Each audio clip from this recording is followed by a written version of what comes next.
Possibly. Hello, Vapor Central. Thanks for hanging out. We are on our second last speaker for the Karma Cup Speakers series. Thanks for joining us. On stage, we have Pete Shearer. He is the Director of Product Development and Planning at the Supreme Cannabis Company. They are ticker FIRE Yeah. on the stock exchange. If that's any indication of what the type of product they're going to be coming out with on October 17th, I don't know what is. So Pete's going to talk about pipeline, talk about himself, and I have some questions for him as well. So take it away, Pete. Awesome. Hi, everyone. I'm Pete Shearer. I have about 13 years in the cannabis industry. Started off in the MMAR days, building, designing, and operating a bunch of different production facilities. I did a quick foray into concentrate development and also edibles and such. I started consulting in 2013 during the start of the MMPR program. So I did a little transition from being an informal market operator to moving into the legal world. And yeah, I have a huge passion for awesome dried flower, and yeah, working with Supreme right now to develop amazing genetics as well as high-end product offerings as well. Yeah. So for those of you who may not know, Pete has developed the shear scale. Is that right? Yeah, so I could go blue in the face all day saying that our cannabis is great and everything, but how does one really define premium cannabis? And I think if you have lots of experience with cannabis, it's pretty common sense.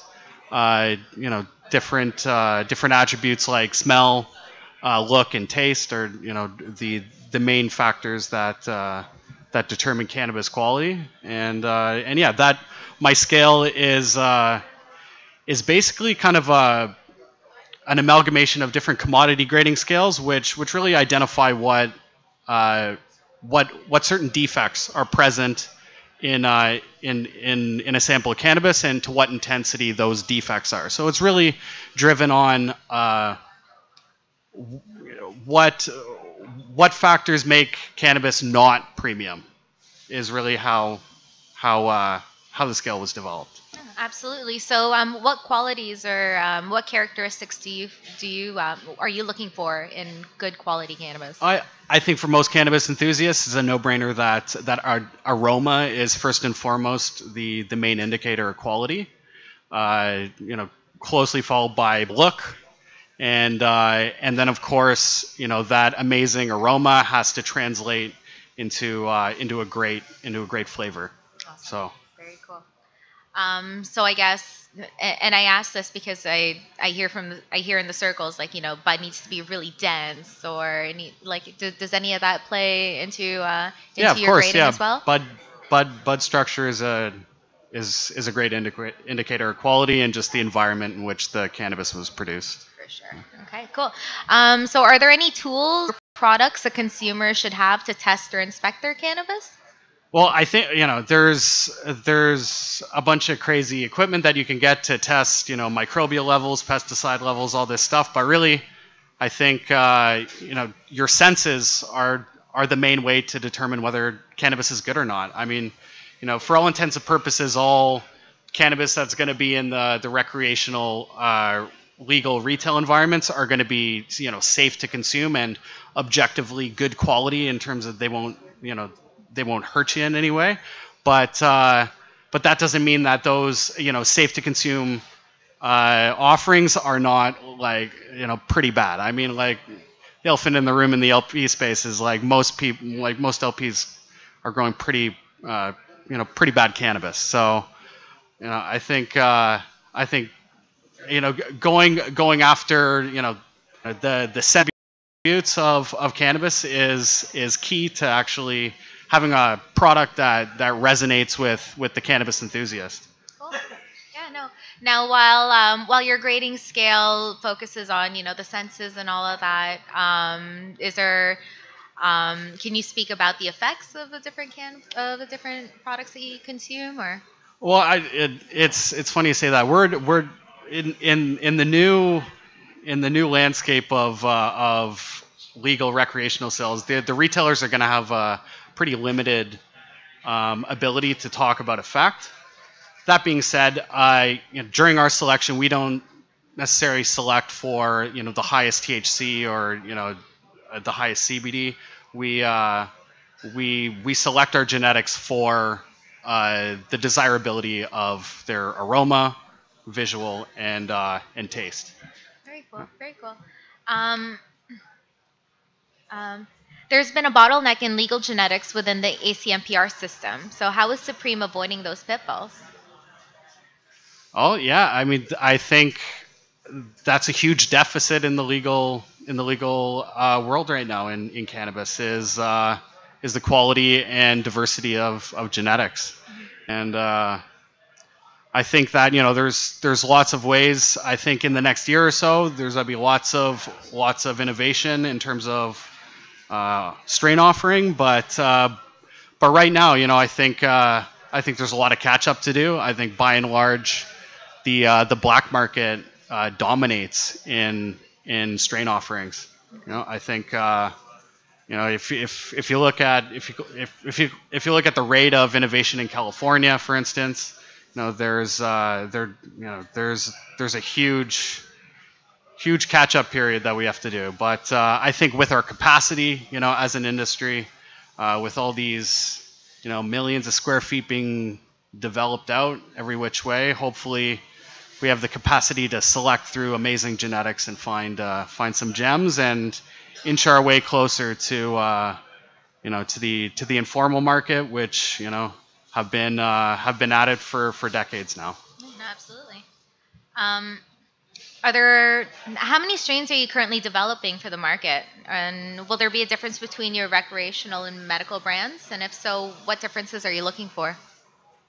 Well, right now we're going to launch with four strains. So we've felt that we've selected these four strains that will resonate with the cannabis enthusiast, and that yeah. But that being said, we have lots of dedicated resources being built and allocated for finding amazing genetics.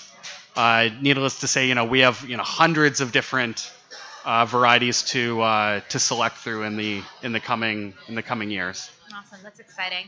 And I guess just as a side note, I've always noticed that Supreme and Seven Acres is always present at the different cannabis community events, like at the Karma Cup, at GMM, at the last High Five Market. Like, how important is it for you guys to still continue to be ingrained in that cannabis community? Well, we have a little saying that at Supreme and at Seven Acres that you don't have to use cannabis to work for us, but you have to love it. You have to find some way to love it, and like most of us, myself included, John, our CEO, we're all from the community. I mean, when I say I've been in cannabis for 13 years, at least half of that was certainly to an informal degree and heavily based within the community here. Yeah. So being able to stay true to all the values of the community is key to Supreme. I think we're looking to market to current users and to cannabis enthusiasts, and the cannabis community, especially here in Toronto, is I think the best example of our target demographic. Oh, absolutely. Yeah, it seems as though Toronto, we seem to be so privileged to have such a robust and thriving cannabis community and culture here. There's so many people who are incredibly innovative and incredibly committed to kind of moving cannabis legalization forward and bringing off like really interesting offerings. So that's really neat. Pete, how can we get a hold of you? I'm on Instagram at Peter Ponders. You can follow Supreme at the Supreme Fire, and and at 7 Acres MJ is our IG tag. Awesome. Well, Pete, thank you so much for chatting. I'm gonna open up the floor for questions. Anybody? Cool. Well, you're gonna be hanging out, right? I'll be around. Okay. Yeah. Oh, there's a question. Yes.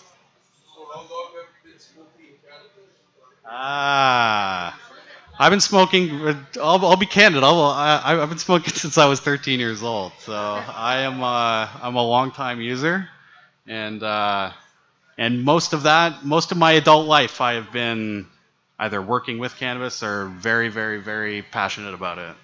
What's your favorite way to smoke weed? Oh, okay. You know what? Right now, dabs, and socially blunts. It's a dirty secret, but I love backwoods, so Cool. you know. Yeah, no, for sure. Thanks, Jesse. What directions are you guys taking in terms of product development outside of flower in and of itself? That's a great question. So we're looking to develop products mainly in the top quality segment of the market. So naturally, we're gonna look to get into crafted concentrates of sorts, live resins, diamonds, all that cool fun stuff. I think if you look at some of the market data from the States, some of these categories like live resin has grown like hundreds of percent from last year. So this is a growing category in mature markets, and yeah, well, hopefully we're looking to be leaders in that space for sure. Another question? Where's the best place to get weed? Oh, the best place to get weed. I mean, probably from the most passionate cannabis enthusiast in your social group. That seems to be where most people get their cannabis from. Is from the most dedicated person that they know personally, or location. Just, I love these markets, these pop-up markets. The quality of flower there, the edibles, the concentrates, just the whole vibe. Those are where it's at right now. Like I don't think they host them here, but there's other lounges that have have like weekly pop-up events, and those are the way to do it. Yeah. All right. Well, Pete, thank you so much. Pete Shearer, everyone. Thanks, guys.